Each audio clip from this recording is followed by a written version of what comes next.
Good afternoon, everyone.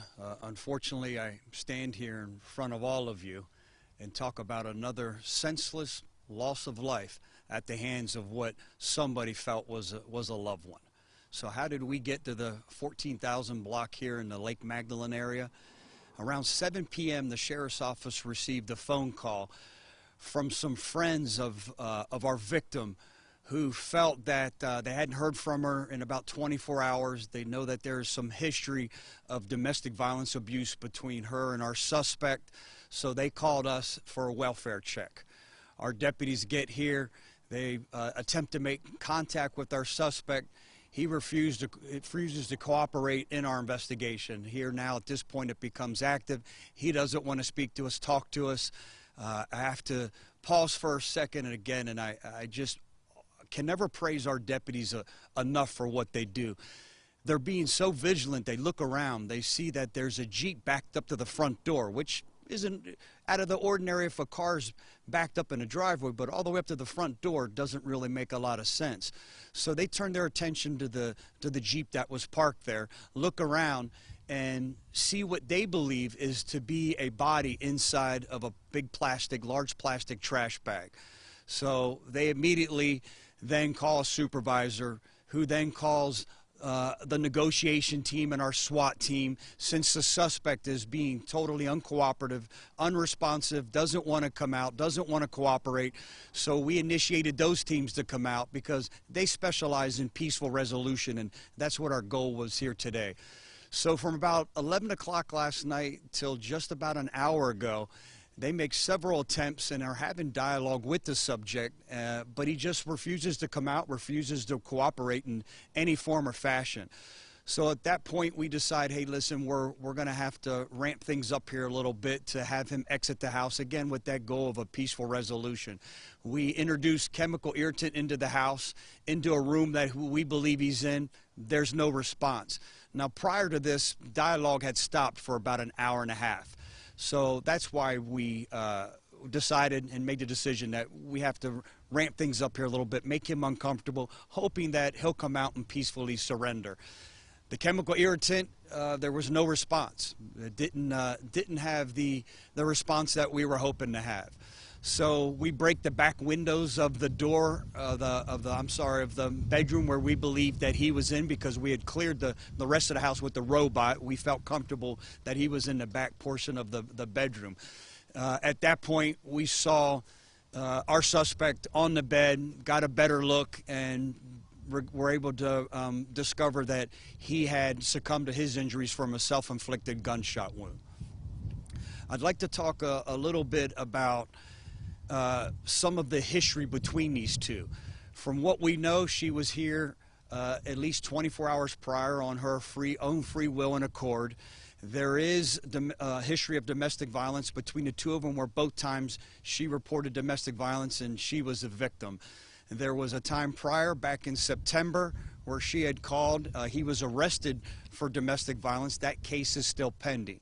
There's another case as recent as December 4th where she called domestic violence. They were unable to locate our suspect, and again, that case is still pending.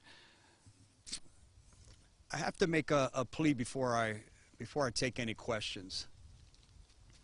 Anyone out here who's watching and is a victim of domestic violence, or knows someone that's a victim of domestic violence, there is another way. There is a solution. There is help that's available. You just have to ask for it. Please, I'm asking anyone, don't ever stay in a situation because you think you have to and end up like our victim did today. Please, contact the Spring of Tampa Bay at 813-247-SAFE. That's 7233. There are options. You just have to ask for help. At this time, try to answer any questions that we know at this time. After they looked in the Jeep and believed they found something in the bag, called supervisors, how much time was it before the Jeep was opened and the body was discovered in there? Yeah, it wasn't very long at all. It was enough time for us to get a search warrant. We needed to get a search warrant to take the to recover the Jeep and go inside, and had the ME. We had the our rook, one of our pieces of equipment, remove it because we felt maybe he was armed, so to keep everyone safe, had that removed down the street a little bit here instead of right out front of the house. Had our medical examiner came and pronounced her dead, where she had suffered some, at this time I can confidently say, the trauma to the head area, and we needed a search warrant for that. So it wasn't too terribly long enough to get a search warrant to be able to take custody of that Jeep. Is he the homeowner? He is the homeowner. She did not live here. She did not reside here. Our victim spent a lot of time here, but does have another address. And our female is a white female, 40 years of age. Our suspect, who has since succumbed to his own self-inflicted injuries, is Charles Simoninski. And we'll get that to you. He's a white male with a date of birth of 1/5 of 1970. I apologize if you did refer to this. No. For those other charges that he had priors, was she the victim in this case? She wasn't. I'm sorry if I didn't make that clear. Yes, that's the history between the two of them. He has 2 active domestic violence cases against him pending right now, where she is the victim. The most recent one, here on December 4th, she had suffered a laceration to her head.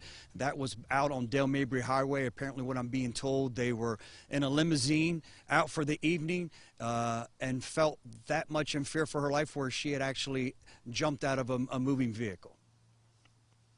Where specifically was she located in the Jeep? What was part of the Jeep? She was in the rear of the Jeep. In the rear of the Jeep, again, in a plastic bag, a plastic trash bag, where she had suffered some significant trauma to the head area. And that was like an open Jeep, or was that like one of these Jeeps that's like a big station wagon where you can just look through the window or something? Yeah, it was. She was secured inside the Jeep.